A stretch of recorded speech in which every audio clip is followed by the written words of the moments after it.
रामकृष्ण हरी माऊली. चला सुरुवात करूया आपल्या कीर्तन सोहळ्याला. तुकोबांच्या आणि शुभांच्या पायाखालची माती आजही यांच्या कपाळावर अबीर म्हणून सजलेली असते. सेवेतून वीररसाचा पोत दाखवून भक्ती शक्तीचा योग ज्यांनी आपल्या समोर पुन्हा जिवंत केला. सेवेसाठी पाचारण करूया कीर्तनकार मावळ्याला, हरिभक्ती परायण आदित्य महाराज येनपुरे यांना. हरी जय जय राम कृष्ण हरी जय जय राम कृष्ण हरी. हरी जय जय राम कृष्ण हरी जय जय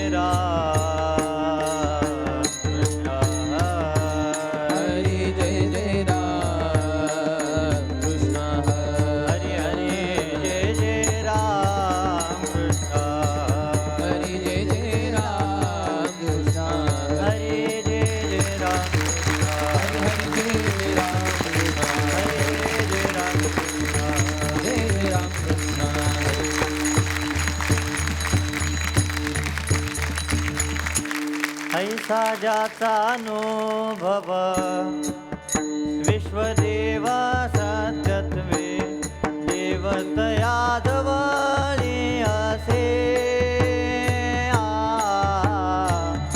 पापनासे दर्शने. साजाचा अनुभव विश्वदेव सत्यत्वे देवतया जवळी असे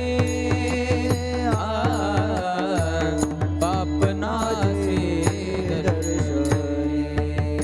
काम क्रोधा नाही चाली बुद्धी झाली समता देवतया जवळी असे पापनासे दर्शने. काम क्रोध नाही चाली भूती झाली समता देवतया जवळी असे पापनासे दर्शने. तुका म्हणे भेदा भेद तुका म्हणे भेदा भेद केला वाद खंडोनी केला वाद खंडोनी. तुका म्हणे भेदा भेद तुका म्हणे भेदा भेद केला वाद खंडोनी. केला वाद खंडोनी. ऐसा जाता असे देवतया जवळी असे देवतया जवळी असे देवतया जवळी असे पापनासे दर्शने. पापनासे दर्शने.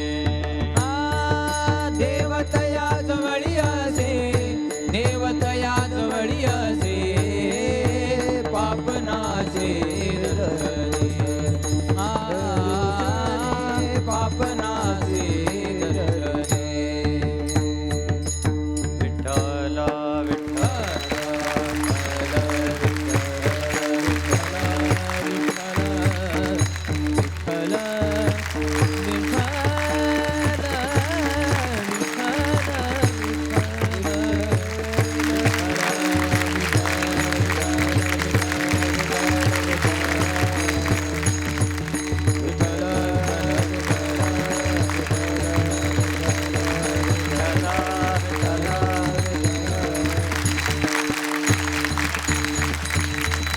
प्रस्तुत प्राप्त प्रसंगी प्राप्त स्थळी कीर्तनरूपी सेवेकरता निवडलेला अभंग हिंदवी स्वराज्य संस्थापक छत्रपती शिवाजी महाराजांचे आद्यगुरु वारकरी संप्रदायाच्या कलशस्थानी विराजमान असणारे श्रीमंत श्री तुकोबाराय यांचा अखिल विश्वाला चंद्रभागा मातेप्रमाणे पावन करणाऱ्या अभंग गाथ्यातील संतपर प्रकरणातील अभंग कीर्तनरूपी सेवेकरता घेतलेला असून या अभंगाद्वारे श्रीमंत श्री तुकोबाराय त्यांना विश्वात्मक आलेली अनुभूती सांगतायत. विठ्ठल विठ्ठल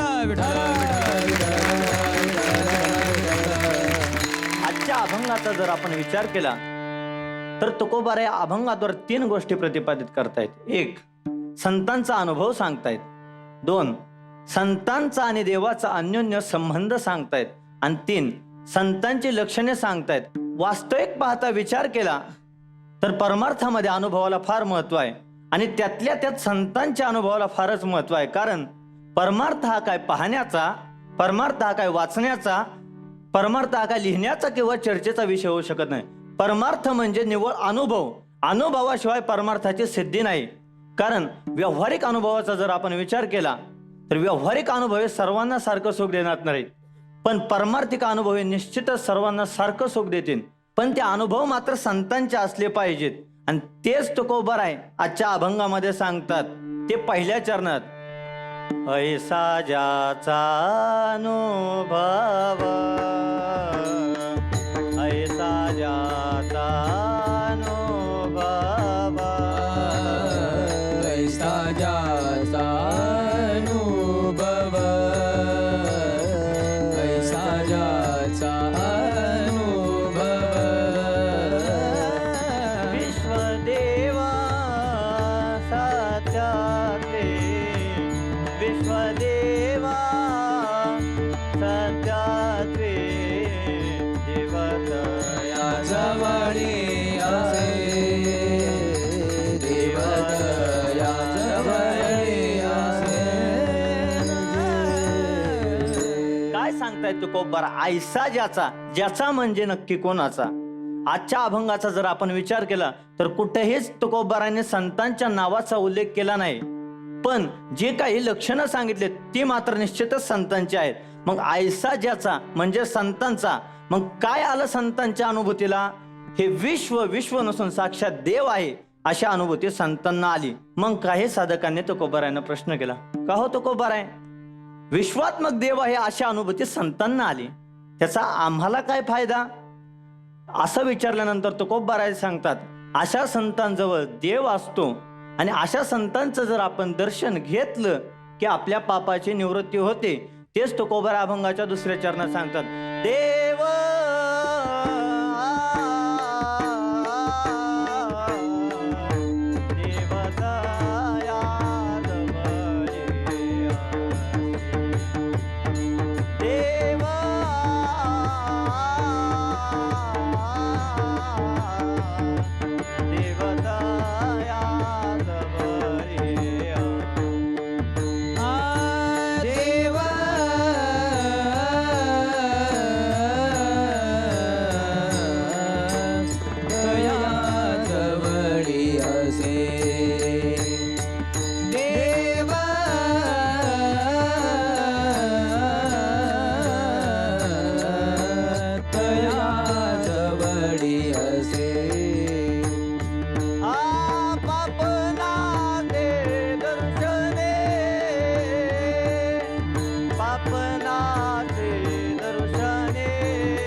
तुकोबाराय 2ऱ्या चरणामध्ये सांगतात, देव तया जवळी असे. आणि अशा संतांचं जर आपण दर्शन घेतलं तर पाप नासे दरुशने. कारण या पापामुळे महाराज आपल्याला खूप त्रास होतो. पापातून जर आपल्याला निवृत्त व्हायचं असेल तर काय करावं लागेल? तर त्या संतांचं दर्शन घ्यावं लागेल. आणखीन काही साधकांनी प्रश्न निर्माण केला, का हो तुकोबाराय, तुम्हीच तर म्हणता वाचे म्हणता गंगा गंगा सकळ दोष जाते भंगा. नुसतं वाचेनं त्या गंगेचं नामस्मरण केलं तर सगळी पापं निघून जातात. मग काय त्या संतांचं दर्शन घ्यायचं, इतका आटास का करायचा?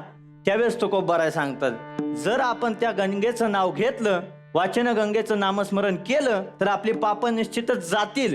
पण ती पाप करण्याची जी वृत्ती आहे ती नष्ट होईल का नाही हे आपण सांगू शकत नाही. मग ती पाप करण्याची जर वृत्ती नष्ट करायची असेल तर त्या संतांचं दर्शन घ्यावं लागेल. आणि एकदा का त्या संतांचं दर्शन घेतलं की झाली पापा तापा तुटी, दैन्य गेले उठाउठी. संत दर्शनी हा लाभ पद्मनाभ जोडला, हे तो एक संताट आहे लाभ पाय उत्तम. मग त्या संतांचं दर्शन घ्यावं लागेल. आणि अशा संतांचं आपण दर्शन घेतलं की आपल्या पापाची निवृत्ती होते. मग हे पाप करण्याची जी वृत्ती आहे ते नक्की कशामुळे मनामध्ये येते असा प्रश्न महाराज अर्जुनाने भगवंताला केला. अथक्केन प्रयुक्तोयम पापम चरती पुरुष. का माणूस पापामध्ये प्रवृत्त होतो? त्यावेळेस भगवंत सुंदर सांगतात, कामयश क्रोधयश रजोगुण समुद्भव. त्या कामामुळे आणि क्रोधामुळे माणूस पापामध्ये प्रवृत्त होतो. मग महाराज कामाचा प्रताप काय साधा आहे का? कामाने महाराज ज्याने कामाचा नाद सोडला त्याचं काम झालं, आणि ज्यानं कामाचा नाद धरला त्याचं कामच झालं.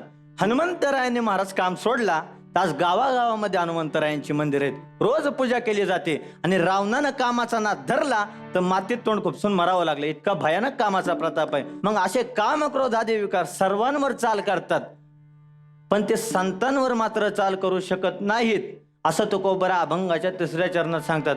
काम क्रोधा नाही चाले चाले, काम क्रोधा नाही चाले चाली काम क्रोध नाही चाली चाली काम क्रोध नाही चाली बुद्धी झाली समता, बुद्धी झाली समता, देवतया जवळी असे असे देवतया जवळी असे. असे काम क्रोधादे विकार सर्वांवर चाल करतात, पण संतांवर मात्र चाल करत नाही. याचं उत्तर महाराज अभंगाच्या 3ऱ्या चरणाच्या उत्तरार्धात देतात. का तर भूती झाली समता, त्यांचा सर्वांकडे पाहण्याचा दृष्टिकोन एक झाला. सर्वाभूती पाहे एक वासुदेव, पुसून या ठाव अहंतेचा.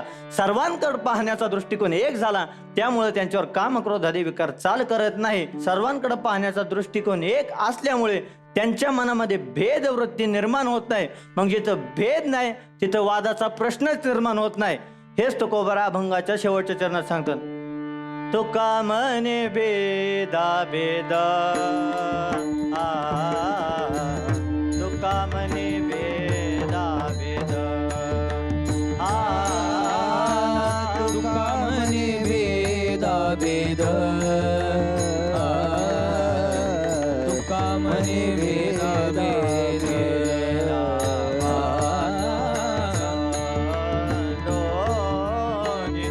गेला वाद खंडोरे, देवतया जवळी असे देवतया जवळी असे देवतया जवळी असे देवतया जवळी असे. विठोबार कुमार, विठोबार कुमारी,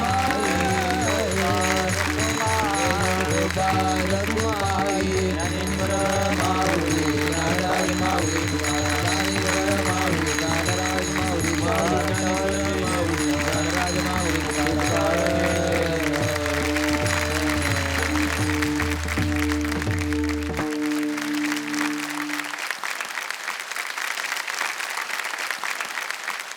रामकृष्ण हरी. रामकृष्ण. आई साहेब. आदित्य महाराज, मूर्ती लहान पण कीर्ती महान. आहा, तुम्ही सांगत असताना अनुभव परमार्थाचा छान सांगितलं. तुका म्हणे भेदाभेद गेला वाद खंडोनी. जर तुम्ही ईश्वर तत्व हाताशी धरलं तर मग वाद खंडून गेल्याशिवाय राहत नाही. म्हणजे मुळासकट भेद नसावा, अभेद असावा. विष्णुमय जग वैष्णवांचा धर्म, भेदा भेद भ्रम हा मंगळ. भेदच नको, वादच नको. वादातून संघर्ष घडतो आणि संवादातून गीतेचं तत्वज्ञान घडतं. म्हणून असं सर्वांगीण छान चिंतन मांडलं.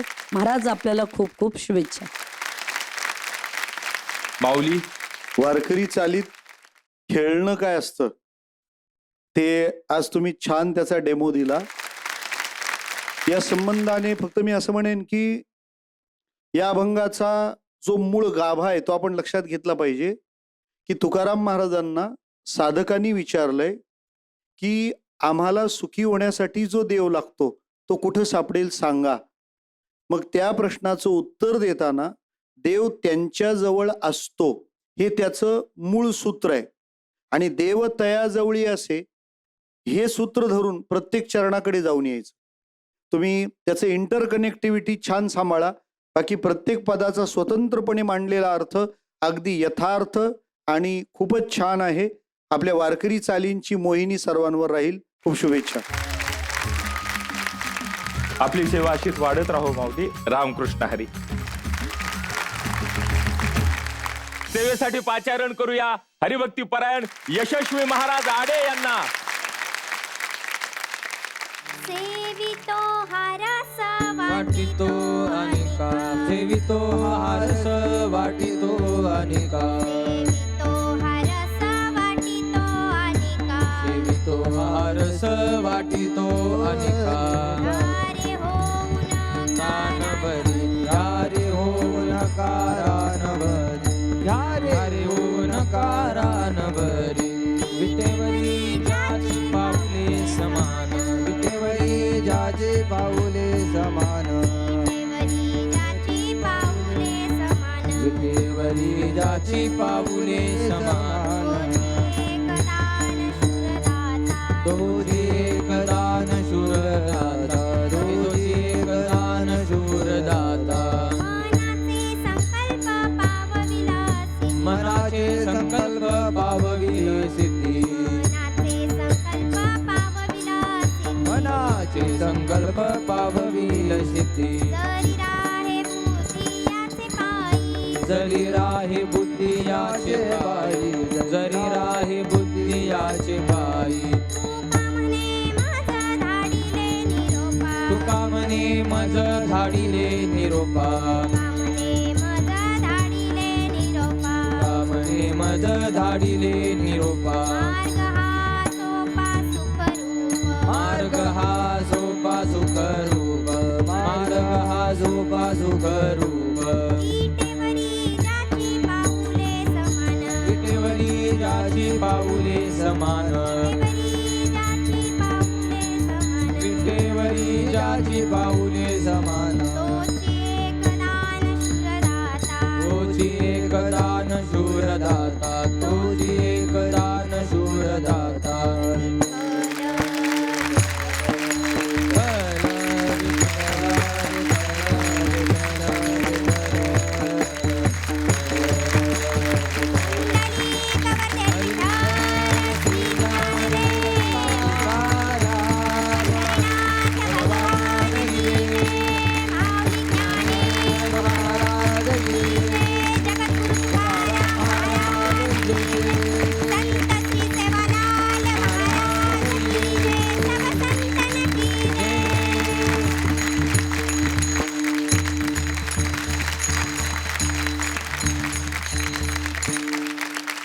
प्रस्तुत प्राप्त प्रसंगी प्राप्त स्थळी कीर्तनरूपी सेवेसाठी निवडलेला अभंग महान भगवत भक्त संत श्रेष्ठ भक्तीचे शिरोमणी वैराग्याचे मूर्तिमंत पुतळे देहूचे निवासी ज्यांनी सदैव वैकुंठ गमन केलं असे श्रीमंत श्री संत जगद्गुरु तुकोबाराय यांचा 4 चरणांचा उत्कृष्ट असा सुंदर अभंग आज आपण सेवेसाठी घेतलेला आहे. आणि मग तुकोबारायांनी आपल्या जीवनामध्ये काय केलं माहिती का, तर तुकोबारायांनी नामस्मरणाची साधना केली. मग तुकोबाराय काय करायचे नामस्मरणासाठी, कधी भंडारा डोंगरावर जायचे, कधी भामचंद्रावर जायचे, कधी घोराडेश्वर डोंगरावर जायचे. या तिन्ही डोंगरावर तुकोबाराय नामस्मरणासाठी जायचे. आणि मग तुकोबारायांच्या जीवनामध्ये हळूहळू भक्तीची वृद्धी होऊ लागली. तसं जर आपण तुकोबारायांच्या गाथ्याचं जर चिंतन करत गेलो तर आपण जे खातो त्याच्या व्यतिरिक्त तुकोबारायांचं खाणं वेगळं, आपल्या झोपेपेक्षा तुकोबारायांची झोप वेगळी, आपल्या आंघोळीपेक्षा तुकोबारायांची आंघोळ वेगळी, आपल्या कपडे व अलंकारपेक्षा तुकोबारायांचे कपडे व अलंकार वेगळे, आपल्या नाश्त्यापेक्षा तुकोबारायांचा नाश्ता वेगळा, आपल्या काड्यापेक्षा तुकोबारायांचा काढा वेगळा. तुम्ही म्हणाल महाराज असं कसं काय पण बोलताय का तुम्ही कीर्तनामध्ये? तुकोबारायांची कोणती झोप असेल जी आपल्यापेक्षा वेगळी? तर तुकोबारायांची कोणती झोप होती सांगू का? तर तुकोबारायांची जी झोप होती ती झोप सुखाची झोप होती.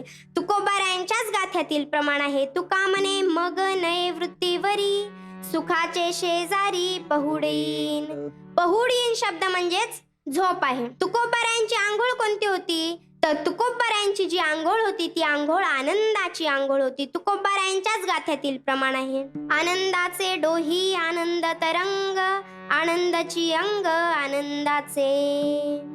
तुकोबाराय सुखाच्या झोपीतून उठले की आनंदाची आंघोळ करायचे व त्यानंतर तुकोबारायांचे कपडे व अलंकार जे असायचे ते सुद्धा सगळ्या सुखाचे असायचे. तुकोबारायांच्याच गाथ्यातील प्रमाण आहे. सर्व सुख ल्यालो सर्व अलंकार, आनंदे निर्भर डुलत असो. आता तुकोबाराय सुखाच्या झोपीतून उठले, आनंदाची आंघोळ केली, त्यानंतर तुकोबारायांनी कपडे व अलंकार सुद्धा परिधान केले. मग तुकोबारायांना काय नाश्त्याला लागत असेल की नाही? पण त्यांचा नाश्ता वेगळा, आपला नाश्ता वेगळा. आपल्या नाश्त्याला काय पोहे, उपीट, शिरा असं असतं. पण तुकोबाराय नाश्त्याला काय खायचे? तर स्वतः तुकोबाराय सांगतात, तुका म्हणे खातो आनंदाचे लाडू, नकाचर फडू घ्या रे तुम्ही. मग तुम्ही म्हणाल महाराज तुकोबाराय नाश्त्याला एकच पदार्थ कस काय खात होते? लाडूच कस काय खात होते? आपण वेगवेगळे खातो. आपण एकच खाल्लं की पुन्हा खाऊ वाटत नाही. मग दिवसाआड तरी पदार्थ बदलला पाहिजे की नाही? मग तुकोबाराय हे नाश्त्याला लाडू सोडून खिचडी सुद्धा खायचे. पण त्यांची खिचडी वेगळी, आपली वेगळी. आपली ही साध्या भाताची खिचडी झाली. पण तुकोबारायांची जी खिचडी होती ती हरिनामाची खिचडी होती. स्वतः तुकोबारायांचं प्रमाण आहे, हरिनामाचा खिचडी काला प्रेमे मोहिला साधने. आता तुकोबारायांची खिचडी जेवणामध्ये कधी तेलकट झाली नसेल का? मग तुकोबारायांची खिचडी तेलकट झाली तर तुकोबारायांचा घसा कधी खराब झाला नाही का? मग आपण घसा खराब झाल्यानंतर काढा घेतो. मग तुकोबाराय काढा घेत नव्हते का? तर तुकोबाराय काढा घ्यायचे, पण त्यांचा काढा वेगळा, आपला काढा वेगळा. आपला लिंबाचा काढा, आपला वेगवेगळा काढा झाला. पण तुकोबारायांचा जो काढा होता तो ब्रह्मरसाचा काढा होता. स्वतः तुकोबारायांचं प्रमाण आहे, ब्रह्मरस घेई काढा जेने पिडा, वारेल पथ्य नाम विठोबाचे आणि वाचे नसेवी. आता तुम्ही म्हणाल महाराज आम्हाला तुकोबारायांची झोप कळाली, तुकोबारायांची आंघोळ कळाली, तुकोबारायांचे कपडे व अलंकार कळाले, तुकोबारायांचा नाश्ता कळाला, तुकोबारायांचा काढा कळाला. पण आपण जसं जीवनामध्ये आंब्याचा रस सेवन करतो, उसाचा रस सेवन करतो, अनेक फळांचा रस सेवन करतो, तसं तुकोबाराय कोणता रस सेवन करत होते? तर तुकोबाराय हे शांतरस, ब्रह्मरस, भक्तिरस. नाव वेगळी आहेत, शब्द वेगळे आहेत, पण अर्थ एकच आहे. मग तुकोबाराय हे ब्रह्मरस सेवन करत होते. पण सेवन करण्याची पद्धत कशी आहे? तर कीर्तन करतो ना आम्ही, टाळ, मृदुंग, विना लावून आम्ही ब्रह्मरसाचं सेवन करतो. लावून मृदुंग, श्रुती, टाळ, घोष सेऊ ब्रह्मरस आवडीने. तुकोबाराय ब्रह्मरस सेवन करत होते, पण एकटेच सेवन करत होते का? नाही, तर तुकोबाराय इतरांना पण देत होते. तुकोबारायांचंच प्रमाण आहे, आपण जेवऊनी जेववी लोका संतर्पण करीतो का. तुकोबारायांचं म्हणणं काय आहे? आपण पण जेवलं पाहिजे आणि इतरांना पण जेव घातलं पाहिजे. कारण काही कंजूस लोक असतात, त्यांना जर काही मिळालं तर ते इतरांना देत नाही. मग तुकोबाराय तसं करत होते का? तर नाही. तुकोबाराय हे स्वतःही सेवन करत होते आणि इतरांनाही देत होते. कारण संत कसे असतात? संत स्वतः पण मिळवतात आणि मिळवलेले इतरांना पण देतात. संत हे वाटतात. काय वाटतात? तर संत जगासाठी आपलं पुण्य वाटतात, संत जगासाठी आपलं तप वाटतात, संत स्वतःला मिळालेलं बोध वाटतात आणि संत जगाच्या कल्याणासाठी आपलं तपही वाटतात. आणि म्हणून तुकोबाराय म्हणतात, सेवितो हा रस वाटितो आणि का घ्या रे होऊ नका रानभरी. इथं प्रश्न असा निर्माण होतो की आता तुम्ही तर शास्त्रातले रसाचे 9 प्रकार सांगितले, मग तुकोबाराय भक्ती रसच का सेवन करतात? इतर 8 रसांना तुकोबारायांनी मान्यता का दिली नाही? ते रस सेवन का केले नाही? तर त्याचं एक कारण आहे. ते इतर जे 8 रस आहेत ते विषयात मोडले जातात आणि विषय हे मूळचं सुखरूप नाही, त्याला उसनं सुख घ्यावं लागतं. शृंगार म्हणलं तरी विषयात मोडतो, हास्य म्हणलं तरी विषयात मोडतो. थोडक्यामध्ये सगळे 9 रस विषयात मोडले जातात. बघा, विषय हे मूळचं सुखरूप नाही, त्याला उसना सुख घ्यावं लागतं. कसं काय?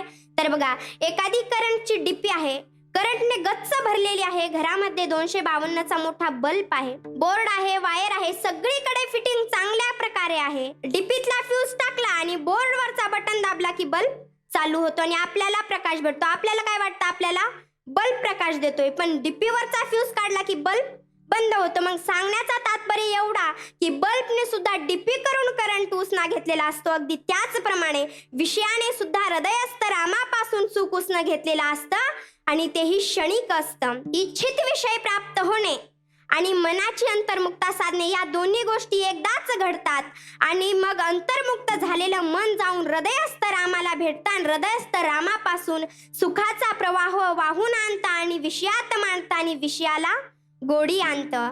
आणि म्हणून हे विषय मूळचं सुखरूप नाहीये, म्हणून तुकोबाराय इतर 8 रस सेवन करत नाही. आणि मग भक्ती रस का सेवन करतात?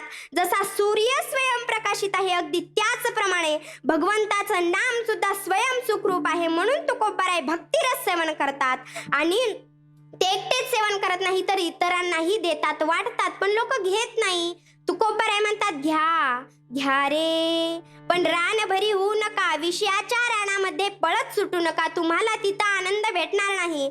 मी जो रस देतोय तो तुम्ही घ्या, रानामध्ये पळत सुटू नका. कशाच्या? तर विषयाच्या रानामध्ये पळत सुटू नका. भंगाचं प्रथम चरण, सेवितो हा रस वाटितो आणि का, घ्या रे होऊ नका रानभरी.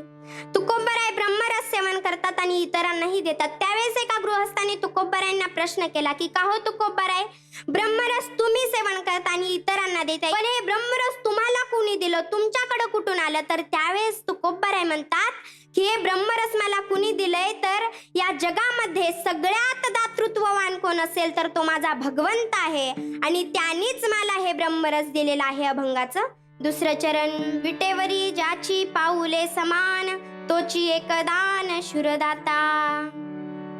बघा, तुकोबाराय एवढं सांगतात, लोक ते खूप चांगल्या प्रकारे श्रवण करतात, पण संकल्प कुणीही करत नाही, ठामपणा कुणीही धरत नाही. संकल्प करणं म्हणजे दृढ निश्चय करणं. तुम्ही जर सत्य संकल्प कराल तर तुमच्या संकल्पांना सिद्धी पावेल, म्हणजे पूर्ण होतील. पण सत्य संकल्प कराल तर तो जो भगवंत नारायण आहे तो तुमचे सगळे मनोरथ पूर्ण करेल. सत्य संकल्पाचा दाता नारायण, सर्व करी पूर्ण मनोरथ. आणि म्हणून तुकोबाराय म्हणतात की तुम्ही संकल्प करा. संकल्प केला तर तुमच्या संकल्पांना सिद्धी पावेल म्हणजे पूर्ण होतील. पण कस काय पूर्ण होतील? तर जरी राहे बुद्धी याचे पायी म्हणजे कोणाच्या पायी? तर त्या विठोबाच्या पायी, सावळ्या पांडुरंग परमात्म्याच्या पायी. जर आपली बुद्धी स्थिर असेल तर आपल्या संकल्पांना सिद्धी पावेल. तेच महाराज अभंगाच्या 3ऱ्या चरणात सांगतात, मनाचे संकल्प पावविल सिद्धी, जरी राहे बुद्धी याचे पायी. आता बघा, तुकोबाराय आपल्याला काय सांगतात की मी या जगाच्या पाठीवर, या विश्वाच्या पाठीवर सगळ्यात सोपा मार्ग जर कोणता असेल तर तो वारकरी संप्रदायाचा मार्ग आहे. तो मी तुमच्यापर्यंत घेऊन आलेलो आहे. पण मी काय मनाने घेऊन आलेलो आहे का? तर नाही, त्या भगवंतानी मला हा निरोप घेऊन पाठवलेला आहे. तेच महाराज अभंगाच्या शेवटच्या चरणात सांगतात, तुका म्हणे मज धाडिले निरोपा, मार्ग हा सोपा सुखरूप. मी आता काय म्हणले की भगवंताच्या पायावर आपली बुद्धी स्थिर पाहिजे.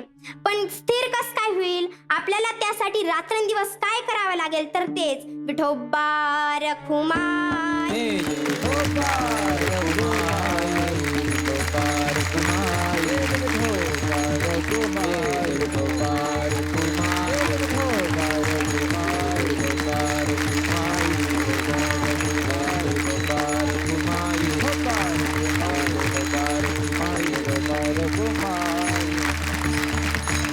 आलेली सेवा माऊलींच्या चरणी समर्पण करते आणि सेवेला पूर्ण विराम देते. ज्ञानेश्वर माऊली ज्ञानराज माऊली महाराज ज्ञानेश्वर माऊली ज्ञानराज माऊली ज्ञानेश्वर माऊली ज्ञानराज माऊली महाराज ज्ञानेश्वर माऊली ज्ञानराज माऊली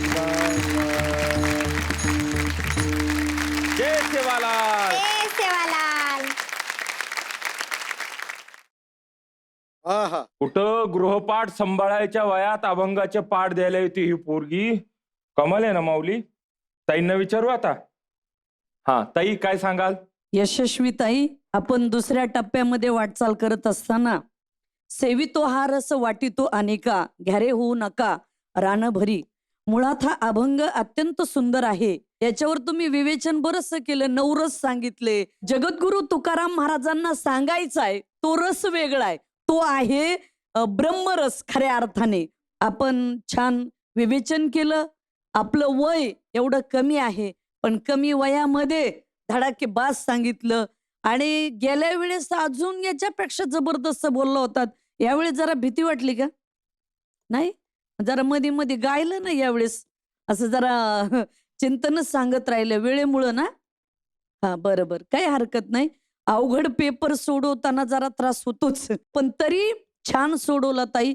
अजून तयारी करा आणि अजून महाराष्ट्राला आपले चांगले अमृत तुल्य शब्द ऐकू द्या. या कमी वयामध्ये कशासोबत काय खावं हे कळत नाही, पण तुम्ही ब्रह्मरस खायला सुरुवात केली, चाखायला सुरुवात केली या कमी वयात. हे काय यशस्वी ताई, आपलं यश कमी नाही. जय सेवालाल. जय सेवालाल. माऊली 20 मिनिटं बरोबर आपण इथं उभे आहात. एवढं सांगणं जाऊ द्या, कागदावर लिहिलेलं वाचणं सुद्धा या वयात शक्य नाही, कोणत्याही वयात अवघड आहे. जय हरी. दुसरी महत्वाची बाब, तुमची निरूपण शैली रम्य आहे. एवढ्या कमी वयात तुम्ही सुखाची प्रक्रिया किती छान सांगितली, की विषय प्राप्त होतात त्यावेळेला ते मन हृदयातल्या रामाजवळ जातं आणि तिथला आनंद घेऊन येतं. इतक्या कमी वयात हे सुचतं कसं काय, किंवा कसं काय अभ्यासलं असेल याचं आश्चर्य असेल. आपल्याला थोडी भजनावर मेहनत घ्यायची आहे, सूर लागत नाहीये ते स्वरात येण्यासाठी. आणि रियाज करू नका, सेवा करा. आपण जय सेवाला लावत की नाही, मग ती सेवा त्या स्वरांची, त्या भजनाची आणि त्या अभंगांची आपल्याकडे असणं अपेक्षित आहे.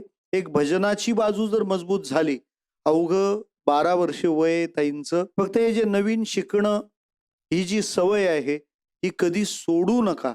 अभंगाचा भाव सांगणं यात तडजोड नसावी, मग तुमचं काम अजोड असेल. त्याच्या शुभेच्छा तुम्हाला देतो. खूप आनंद वाटला. माऊली, तुमची पहिली भागाची सेवा सादर झाली त्यावेळेस तुम्ही इकडे आळंदीत असाल आणि सगळे घरचे असाल ना. हो. मग पाहिली घरच्यांनी नाही, टीव्हीवर? नाही पाहिली का? कारण घरामध्ये टीव्ही नाही ना आता. मग त्यांना कसं कळालं? आता गावातल्या लोकांनी सांगितली ना, सगळ्यांनी पाहिली तिकडे. आणि ते सांगितले आई वडिलांना जाऊन? आई ग, आले आज? कुणी आलं? हा, आता आज बघायला आले तुला? कोण आलं? आई, वडील आणि मामा. घरात काय नावाने हाक मारते आई वडिलांना? आई, बाबा. मग तसं बोलो बरं या मंचावर त्यांना हाक मारून इथे. आई, बाबा, वरती या. एकदा जोरदार टाळ्या झाल्या पाहिजे त्यांच्यासाठी. खरं तर आता आम्हा सगळ्यांना कळालं की सेवा पाहिली नाही. तुम्हाला सांगितलं गेलं की यशस्वीताईंचं कीर्तन झालं, त्यांची सेवा पाहिली, तुम्हाला कळालं. काय भावना होत्या हो?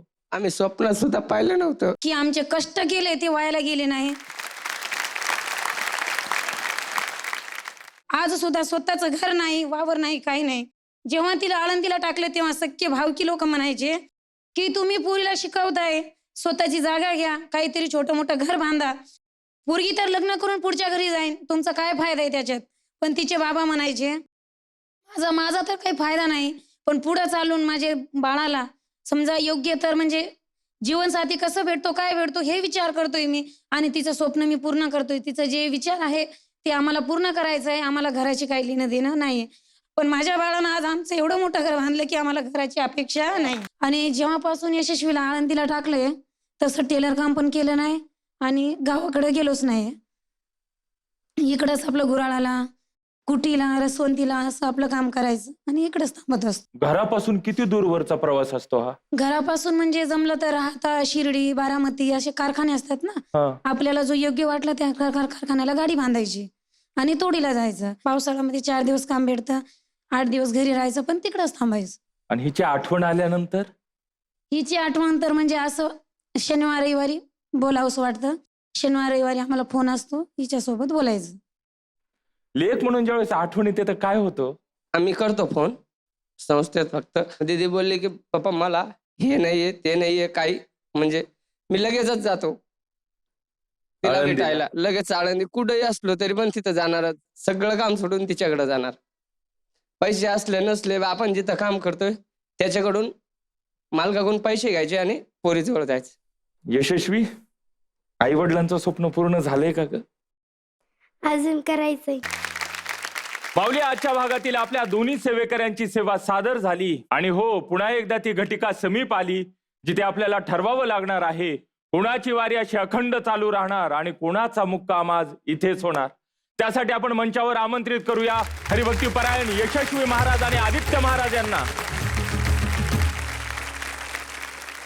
पाहूया यांच्या कीर्तन सेवेने आपल्या कीर्तन सारथ्यांच्या मनात किती ज्ञानदीप उजळले. त्यांची वारी अशी अखंड चालू राहणार आहे. हरिभक्ती परायण यशस्वी महाराज, जोरदार टाळ्या झाल्या पाहिजेत त्यांच्यासाठी.